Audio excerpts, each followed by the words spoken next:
Welcome to the special broadcast of Workers Connect Radio. In this broadcast, we bring to you the story of a successful struggle of tea workers from Assam who unitedly took the battle of Jal Jangal Zameen from the tea estates of Silchar to the alleys of the Supreme Court and emerged victorious. Workers from the Dolu tea estate in Assam's Silchar woke up one morning to the sounds of trucks, earth movers and chainsaws. Their garden was to be usurped in the name of development for a new airport. Tea workers in Assam get a minimum wage of Rs 250 per day. Construction of an airport in their estate was nothing but a cruel joke. Workers got together to resist the plundering of collective natural resources and once again prove to the world that the only response to corporate greed is collective action of the working people. The Supreme Court in its order set aside the order of the National Green Tribunal and highlighted that no clearing or felling of trees can be done till an environmental clearance is obtained. Today we have with us Manas Das, who is associated with the Asom Majuri Shramik Union, which was at the forefront of people's struggle at the Dolu tea estate. Manas, welcome to Workers Connect Radio. Thank you for having me. My first question to you is about collective rights over resources and stories of development. People's right to jobs and habitat is often pitched against development. Any resistance to destruction of natural resources is seen as anti-development. It was the same for Dolu. How did the union overcome this? See, no progressive person is against development. They can't be. By denying people jobs, pushing them into starvation and poverty, felling trees, muzzling people's voice, stifling their rights, when development is pushed in this form, that is when people oppose development because it is not development. And that is also the story of Dolu. A similar thing happened in Dolu tea estates where there was a complete violation of the Forest Rights Act of 2006. Section 144 was imposed, people was repressed, the police was called in, bulldozers were put to use without permission, a large number of trees were felled, almost 40 lakh tea bushes were uprooted. And that is when people started the struggle in which the Assam Majuri Shramik Union affiliated to NTUI took lead. When the state and the central government colluded to render people jobless, push them into poverty, that is when the Assam Majuri Shramik Union took lead and led the people's protest. In the beginning, a lot of agents and middlemen mushroomed in the area. They had the tacit support of the local authorities. They made false promises to people that we'll give you jobs, we'll give you money, all the educated youth in the area will get jobs at the new airport, that this will be an answer to the rising unemployment in the region, that anyone who has studied till class 10th will get a job. And there were several police officers who tried to lure people into jobs by saying that show us your mark sheets, we'll ensure that you get a job in the area. A lot of such fake narratives were also peddled by even the state agencies as well as the local strongmen and middlemen. But these fake narratives didn't get much currency amongst people because of the organizations that started working in the area. Not just the Assam Majuri Shramik Union, but also other organizations like Forum for Social Harmony, Dolu, Chai Bagan, Bachao Samiti, and several other unions got together in this activity. For Assam Majuri Shramik Union and its membership, it was always clear from the very beginning that this is not development, this is destruction of livelihood, destruction of the way of living in the area, the local culture, and it would lead to long-term despair of the community. And this understanding gradually caught on with the people in the area, and that is how the movement grew. Whenever there is a land deal of this scale, people are promised jobs. A lot of agents mushroom who promise jobs, cash, and lure people with fake stories of a better future. How did the union counter this narrative and build people's strength? We had a good rapport among people in this region. They had faith in us. And as we went along, we found a lot of like-minded people. We found a lot of progressive people who did help in strengthening the movement, strengthening the struggle of the people. We also got support from other like-minded organizations even from the neighboring state, West Bengal, and especially Kolkata, where intellectuals and several other organizations that work on issues of rural population, issues of health, issues of environment, they extended their support to us.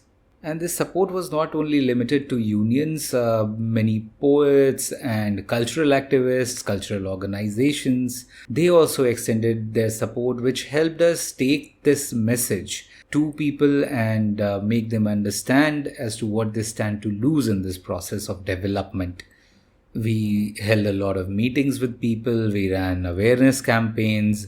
There was a big meeting that was organized in Kolkata in Assam Bhavan, where we had prolonged discussions about what is the current status in Dolu, why is it important to pursue this fight, how can we take it forward, what are the challenges before people. And that is why we were able to make people understand that this is an attack on not just the livelihood, but the culture, the very social fabric of the region. As people understood this message, their resolve got strengthened. People in the region also realized that they are not alone in this fight, that they have the support of a lot of people from across the country. A lot of organizations are supporting their cause. This not only motivated the people who were directly involved and whose livelihood was at threat, it also motivated the people in the surrounding areas, in the nearby villages, and they also got together and extended their support. In this process, NTUI, which is the New Trade Union Initiative, was of immense help to us because a lot of other organizations spread across the country in which people are engaged in different trades, in different industries, they extended their support. This gave people a new energy. They received all these messages of warmth and support, which kept them going. Several letters were written to the state and the central government. Petitions were made. Tough questions were asked, which had a very positive impact on the local people. They realized that they are not alone in this fight. And this also paved the way forward for us. This gave us a direction as to how to proceed in the struggle and kept people engaged. And gradually it also became clear to the people that it is not just a fight for livelihood, it is not just a fight for saving the environment. It is basically a struggle against the existing system. A system where all the things are tilted in the favor of the rich, that this is a conflict between the ruling class and the working class. And once this understanding seeped through people, the struggle got a new momentum. That is how we were able to counter these false narratives, and people were not lured into the false promises of gaining a lot of money or a lucrative job. Poor wages and abysmal living conditions is a reality of most tea garden workers. They fear they will lose whatever little they have if they struggle and demand for more. What is your message to them? At this point, I'd like to tell you that there are two valleys in Assam. There is the Barak Valley, where the Dolu tea estate is also located, and the Brahmaputra Valley. There is a disparity in wages in the two valleys. The wage that you are talking about, the 250 rupees per day, is in the Brahmaputra Valley. Whereas in the Barak Valley, people get 228 rupees per day. And this has been a long-standing demand that wages in both the places should be the same. The tea industry is one of the largest employers in the region, and it is also one of the main occupation or the main industry in the region. And a lot of households are dependent on this income. For a long time, we have been demanding that this wage disparity must end. You see, this differentiation in wages has been there since the time of the Britishers. We've also been demanding that there should be a minimum wage committee for tea garden workers. We want a minimum wage committee, a tripartite body, to determine the wages of tea garden workers in the region. The life of workers is a life of struggle. They are always denied whatever is rightfully due to them. So they have to put up a fight for getting even the bare necessities, the bare minimum that is due to them. And talking of the life of tea garden workers in the Barak Valley, and At this point, let me also tell you that the Dolu tea estate was not running into losses. It was one of the profitable tea gardens in the region.